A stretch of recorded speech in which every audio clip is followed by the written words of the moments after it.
Hey Bremerton, Josh Farley with the Kitsap Sun here. I'm inside the Salvation Army on 6th Street, where you too can have a tour on our latest story walk. And as usual, I've got 5 stories that you just gotta know about happening in Bremerton this week.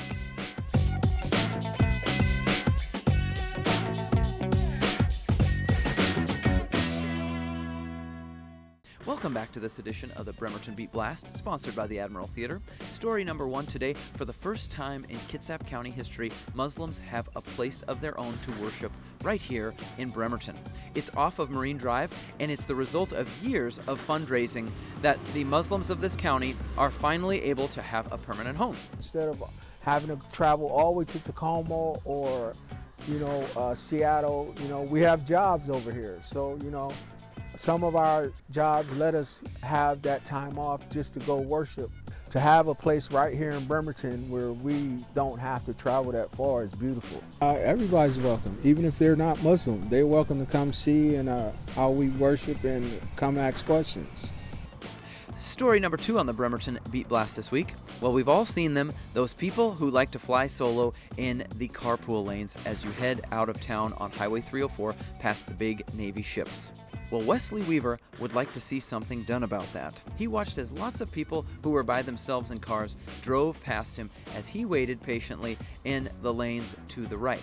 I was just sitting there waiting in that long line, and I was like, I'm going to take a video. And I think in that 10-minute stretch, and this is after the rush, by the way, it was about 11 people in 10 minutes. So the HOV lane is a good idea. The idea to try and get less cars on the road, reduce accidents, reduce fatalities, reduce emissions, reduce everybody's time on the road. It just needs to be enforced properly. So what gives? This morning I spoke with Lieutenant Chris Kiola of the Washington State Patrol.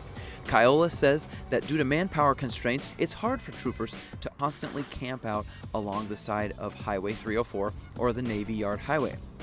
But Kiola says as the weather gets nicer, you can expect to see patrols targeting those who are going solo in the carpool lane. Story number 3 on the Bremerton Beat Blast this week.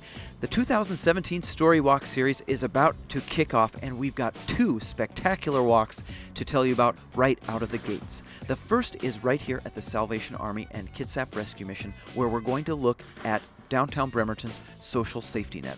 I spoke this morning with Cheryl Piercy, the Director of Social Services, and she told me about all the things that have been going on at the Salvation Army this winter. It's been going really well. We've had 290 guests and a total of 2,773 bed nights with how many people have stayed here. So our average is about 47 a night. We're going to have the building open, and so they can see all the different programs we're doing and just see what we do here. The second story walk that I am also very excited to tell you about is we are going to get to go aboard the USS Nimitz, one of 2 home-ported aircraft carriers here in Bremerton and the oldest aircraft carrier in the fleet. Look for details at kitsapsun.com, but please do RSVP quickly. There is a limited number of slots available. There is paperwork that has to be filled out so you can get on Naval Base Kitsap, and this event is open only to subscribers. Story number 4 on the Bremerton Beat Blast this week. A very interesting economic study came out recently about Olympic College and its campuses in Bremerton, Shelton, and Paulsbo. All told, Olympic College generates about $412 million in economic activity for our region.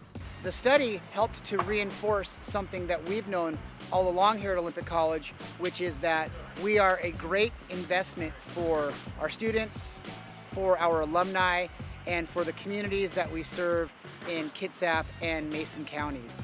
Approximately $45 million was added to the economy through operational spending here at the college, payroll, and the purchasing of goods and services. Another $9 million was added to the economy through student spending. And then the largest addition to the economy really came about as a result of our alumni. So there are thousands and thousands of former Olympic College students, many of whom completed their education right here in Kitsap, others who went on to other colleges, found their way back to our community. They're working in great jobs, they're buying homes, and they're helping to drive the economy to the tune of $357 million. And finally, story number 5 on the Bremerton Beat Blast this week. There's been a new tenant announced for the Marvin Williams Center, which is being constructed down at the corner of MLK and Park Avenues. It's entitled the Living Arts Cultural Heritage Center, and it will be housed permanently inside the Williams Center once it is open this fall. But this Saturday, February 26th at 3 p.m., you can check it out at the Embassy Center on 6th Street. The exhibit, which is done in partnership with the Smithsonian's National Museum of African American Culture, is entitled Healing Our Land, Healing Our History, and will include many incredible artifacts about the challenges that have been faced by African Americans throughout U.S. history. That's going to do it for this edition of the Bremerton Beat Blast. I hope you have a great rest of your week, and we'll see you again next Tuesday.